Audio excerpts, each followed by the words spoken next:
Hello everybody, Dylan here. Now today we are going to be reading a Crappypasta. Today's Crappypasta is called Sonic's Mine. So let's get into this today on DHT.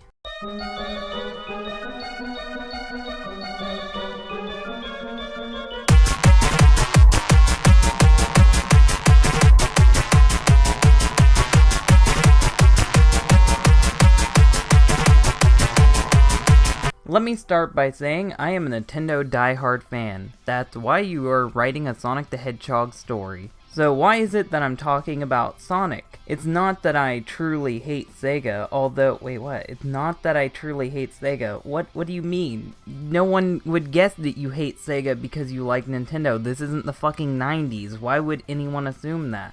Alright, I really do. Oh, well fuck you. Why would you even build it up like you're not biased, then reveal you are? You're an asshole. This is like at least 2016 when this was written, but it's supposed to be like 2014 because you'll find out later. There's no reason to hate Sega over Nintendo in that day and age. If you hate Sega, it's because of Sonic 06 or something more deserving, not because it's Nintendo's rival 20 years ago. It's just that Sonic's not the cute hedgehog you know. Oh, so that's why. That's why. Because of your own story, you hate Sonic the Hedgehog. Well, that won't even make sense by the end of the story, but whatever. But before I start, the name's Kyle. Yes, and for anyone who's familiar with the story or Sonic's creepypastas in general, you should know who Kyle is. It all started when I was playing old games on my emulator. So you made that emulator yourself? It's not the Nintendo emulator, it's your emulator?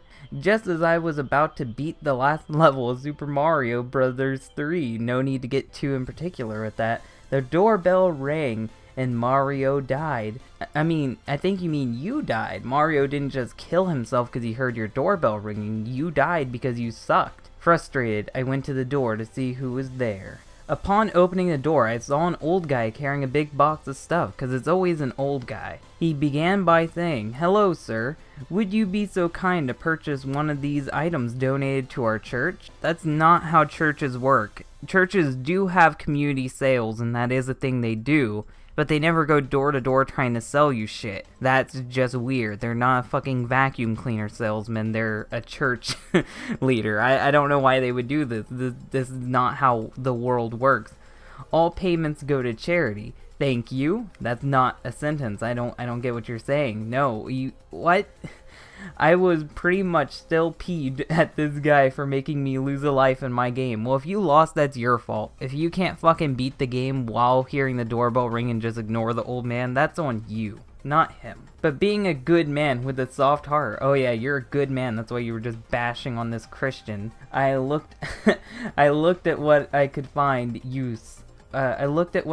of use, okay, because you're not just gonna buy one random thing, not caring, and then send the man on his way. The box had some things of little use to me, such as used toys, old computer parts, etc. Why would he be selling old computer parts randomly? I get that it was donated to the church, but how would this guy know how to price this shit?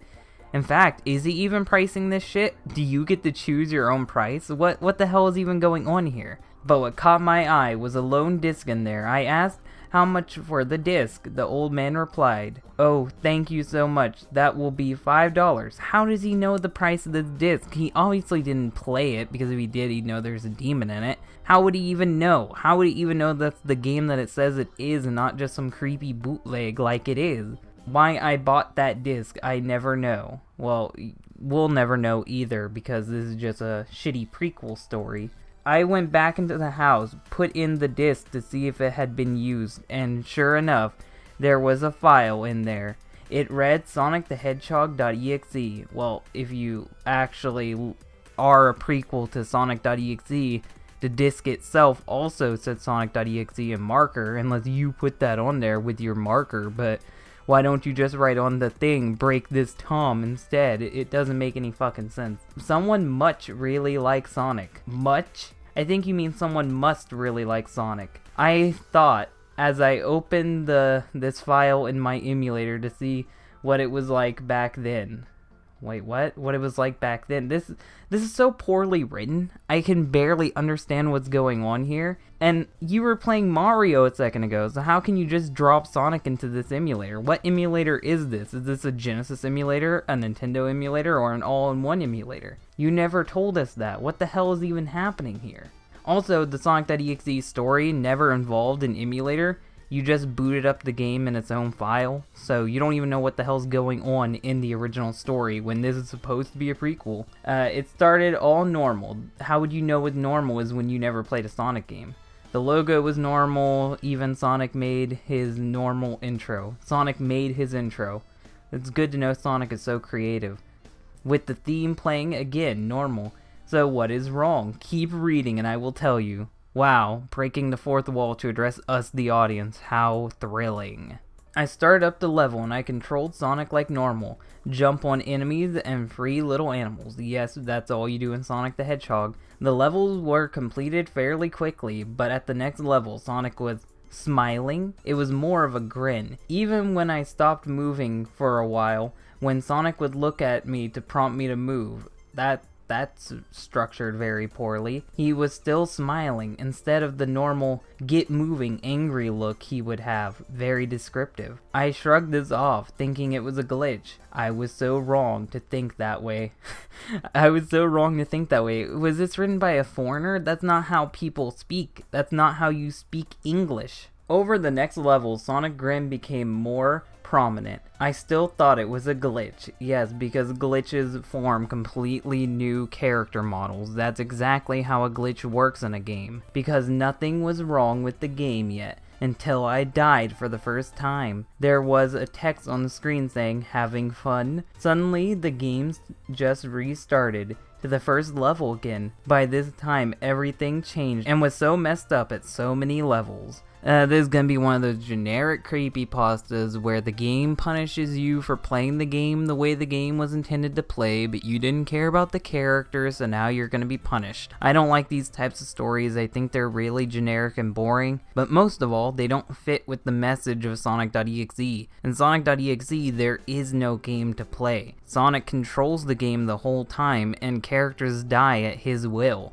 It has nothing to do with player input at all. And you're being punished for even starting the game to begin with. That's not how Sonic.exe works. This story is not even following the original plot of the story. First of all, the music was playing backwards, but as Sonic jumped on his first enemy, instead of an animal jumping out of the way, Sonic grabbed it and ripped it apart. Yeah, because it's so possible on the 16-bit Genesis. Tearing its entrails out and hanging it from a tree. I guess it's kind of an origin for why Hill looks so fucked up, but this still doesn't add up to Sonic.exe's story at all. Sonic himself was also really messed up. He had blood-red pupils and blood was flowing from his eyes. Ooh, spooky. At this point, I lost control of Sonic and he went and killed every single animal in sight. He even piled up a few. Yeah, because I'm just going to explain why Hill looks that way. Something that didn't need an explanation at all. This story is serving such a purpose. There were so many. I could not keep track of how many were killed. That's why I'm telling you that there were so many. At the end of the level, Sonic broke the fourth wall like you did earlier. And he literally spoke to me. I'm glad he literally spoke to you and didn't figuratively speak to you. Spoke in a voice. Of course he spoke in a voice.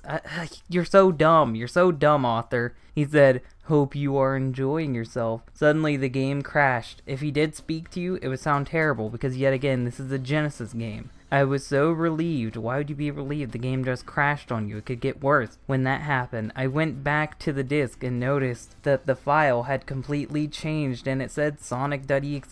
Didn't it say that earlier? I'm gonna have to go back and reread that because I thought I said Sonic.exe to begin with. Maybe it said Sonic the Hedgehog.exe, but that's the same fucking thing. Now you just shortened it. Yeah, I went back to the beginning of the story, and it did say Sonic the Hedgehog.exe. You do realize that Sonic the Hedgehog.exe and Sonic.exe are the exact same thing, and therefore shouldn't be shocking. If you have a game with either title, you can just assume that it's Sonic.exe, but whatever. Let's continue. There was also a note that came with it. It read like so. Hello, this is Sonic. Yes, because Sonic.exe was known for leaving his love letters. Sorry about doing what I did earlier, but it was just too much fun. There were so many innocent souls to kill. You don't even know Sonic.exe, the story. The characters, the little animals aren't real. They're all creations of Sonic.exe. When he's talking about stealing souls, he's talking about stealing the soul of the player. It sucks when I know more about Sonic.exe lore than the writer of this story, but whatever. And I had so little time. In fact, after all, I am God. Yeah, you have no idea what you're talking about, and you're just trying to copy the original story while trying to put a little bit of a spin on it to make it look like you did something new, but really you're just a hack, even more of a hack than JC the hyena. Go on, open the game. I believe, see, this isn't what Sonic.exe does. The original Sonic.exe would let people's own temptations take over. They would play the game themselves, so then they would deal with the punishment of making these characters go through hell. It makes no sense if Sonic is taunting you to do it. I believe that there are some people like Tails and Knuckles waiting to be killed. Oh yeah, you're so fucking snarky, Sonic. I suddenly heard what sounded like to be that Kefka laugh from Final Fantasy VI. Well, at least someone finally remembered that Kefka was a character that existed in Final Fantasy instead of just the Sonic.exe laugh. I was so creeped out at this point. I just ejected the disc and tried to destroy it. If you can't destroy a disc, then you are weaker than anything. Just burn it. Burn it, throw it in a blender, smash it with a hammer, cut it with an axe. These are all reasonable things to do. But for some reason, unknown to man, what a weird way to structure that, this disc could not be cracked. Well, then just fucking put it in a drawer and leave it alone forever. Throw it in a lockbox and lose the key. There are several ways to solve this problem that don't involve playing the fucking game, let alone be scratched. I went to sleep with horrible nightmares of that Sonic. Finally, the next day, waking up very tired, I went and found this letter on my doorstep.